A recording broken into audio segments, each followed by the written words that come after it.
தோழமைகளுக்கு வணக்கம்.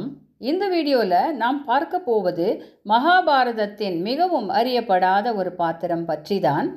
ரொம்ப சஸ்பென்ஸ்லாம் வைக்கலைங்க. உங்கள் எல்லாருக்குமே கௌரவர்கள் 100 பேர் என்று தெரியும். ஆனால் இந்த 100 பேருக்கும் ஒரே ஒரு சகோதரி இருந்தாள் என்பது பலருக்கும் தெரியாது. அவள்தான் துஷாலா. தமிழ் பெயரால் நாம் இவளை துச்சலை என்று அழைக்கிறோம். துஷாலா என்றால் எல்லோரையும் திருப்தி செய்பவள், மன நிறைவு தருபவள் என்று பொருள். சரி, இவ பிறந்த கதை பற்றி கொஞ்சம் பார்க்கலாம். திருதமன்னனின் மனைவி காந்தாரிக்கு ஒரே பொறாமை. காரணம், பாண்டவின் மனைவி தனக்கு முன்னதாக பெற்றுக்கொண்டு விட்டாளே என்று மனம் குமுறுகிறாள். ஆனால் பாருங்க, அந்த நேரம் அவளும் கர்ப்பிணிதான். அது தெரியாமல் அவள் வயிற்றில் அவளே அடித்து கொள்ள கர்ப்பம் பல துண்டுகளாக கலைந்து போகிறது.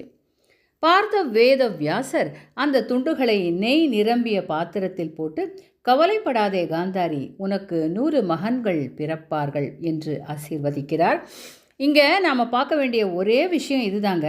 துவாபர யுகத்திலேயே டெஸ்ட் டியூப் பேபி எல்லாம் இருந்திருக்கு என்பதற்கு இது ஒரு நிரூபணம். எல்லாம் எப்போதுமே சாத்தியம்தாங்க. நாம் தான் பல உண்மைகளையும் நிகழ்வுகளையும் ஏற்க மறுத்து அனாவசியமாக விவாதங்கள் செய்கிறோம். சரி, வியாசர் இப்படியே 100 துண்டுகளை போட்டு முடித்ததும் ஒரே ஒரு துண்டு மிஞ்சிவிட்டது.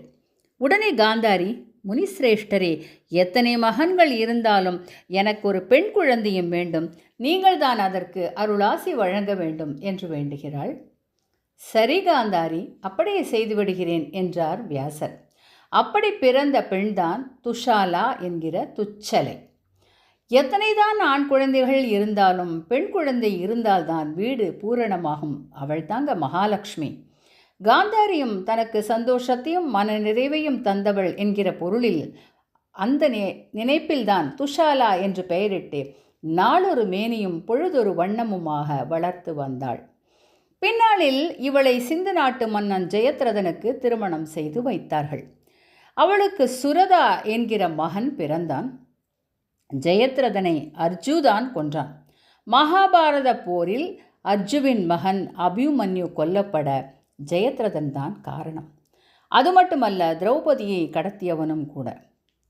பாரத போரில் தந்தை ஜெயத்ரதன் இறந்த அதிர்ச்சியில் மகன் சுரதாவும் இறந்து போனான்.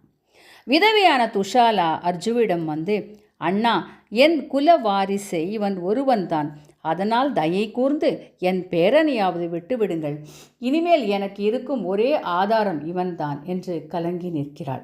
அர்ஜுவும் தன் தங்கையிடம், கவலைப்படாதே துஷாலா, இவனை நான் ஒன்றும் செய்ய மாட்டேன் என்று உறுதியளித்து குழந்தையை எடுத்து உச்சி முகர்ந்தானாம். 100 சகோதரர்கள் மத்தியில் பிறந்த துஷாலாவின் சரித்திரத்தை பற்றி கொஞ்சம் அறிந்து கொண்டோம் அல்லவா?